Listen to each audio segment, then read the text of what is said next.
Hi and welcome to the review of the Inbetweeners 2. Before we get into the review, let me just give you a brief summary about who the Inbetweeners are, just in case you haven't heard of them. So the Inbetweeners is basically a UK show that ran for, I believe, 3 seasons, and it has 1 movie and also an American remake. And basically this has been described as the British version of American Pie. However, I would disagree. I'd say it's more along the lines of the Big Bang Theory, minus the IQs, and basically just add loads of sort of sex drive and testosterone, and there you're Inbetweeners.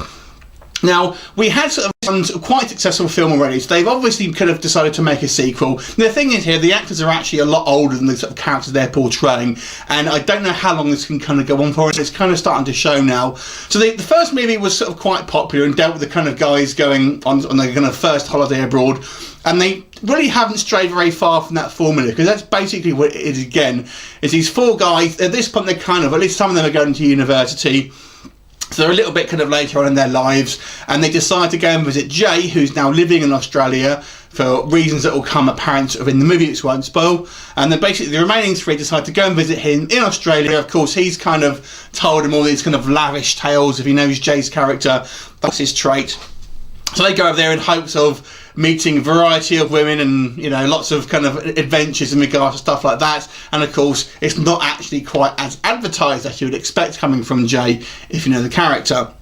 So once again, we have a situation where the boys are sort of taken out their sort of comfort zone and placed in sort of situations, you know, in a foreign land. And we've even got the same sort of things where we have, as in the first movie, we've kind of got this kind of a love interest and a kind of romantic competition from a kind of much cooler guy. Pretty much the same as the first movie, and this is going to be this movie's biggest flaw. It is, like, I guess, like The Hangover 2. It's just retreading the kind of the same territory. I mean, there are a couple of differences, but the basic story is quite similar, to be quite honest. Now, I have to say, in regards to the movie, the humour in this movie is how can I say this? It goes a little bit more toilet humour. Now, the humour in the Independence has always been sort of quite risque, but this one I would say maybe goes a little bit further, maybe, or a little bit lower in some instances. For me personally, I thought this movie was hilariously funny in the first sort of quarter. When they decide to go on this kind of bus trip, I think it kind of goes downhill quite fast from there, and really just kind of really jumps the shark, for lack of a better word. Again, it hits all the familiar beats. We have a kind of disagreement within the group, very much like the first movie, so it really doesn't sort of tread any new ground. And I have to say as well, some people I feel may be a little bit disappointed with the ending, as it doesn't kind of wrap things up quite as neatly as the first movie, although I have to say, in fairness to that, it's probably more along the lines of the Inbetweeners' lives as we've come to know them. You know, it's great to see all these guys back again. I feel maybe they should make a trilogy of these films, just to kind of maybe sort of tail it off. But I don't think it really can go on for too much longer, and I think it's sort of starting to show its age and wearing a little bit thin now. I don't think it's as good as the first movie. There's quite a lot of familiar faces if you've watched a sort of TV show.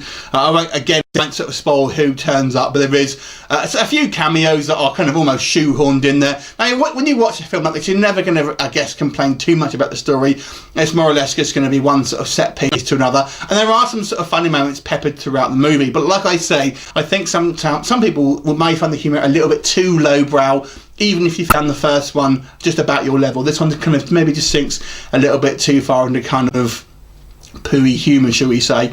But anyway, I still quite enjoyed it, but it is a bit of a letdown compared to the series and the original movie. So I'm going to give this movie a 6.5 out of 10. Have you seen it? What did you think of it? Leave me a comment and I'll look forward to seeing you next time. Bye for now.